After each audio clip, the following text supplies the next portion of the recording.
So hey, welcome back to the CodeNook, and in this video we will see how to delete our repository. You can see here. So simply you can click on your profile and go to your profile and directly you can click on it. But I am clicking on your profile.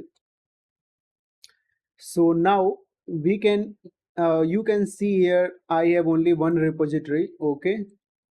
So the name of this repository you can see. So just come to the repository and here you can see my repository and just click.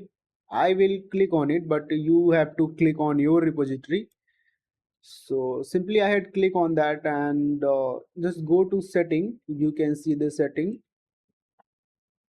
and I will move down. So there is some option in danger zone when you will scroll down.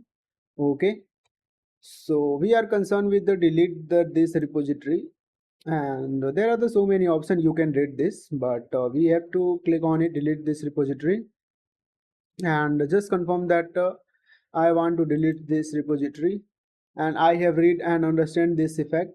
Okay, and you can see this is my username and this is my repository name. So simply copy it, or you can type, and I will simply copy and paste here, and just click. I will click this delete this repository, and okay, you can see there was only one repository and that's already deleted. That's why the message is here. The Jarvik does not have any public repository yet because I have no any repository.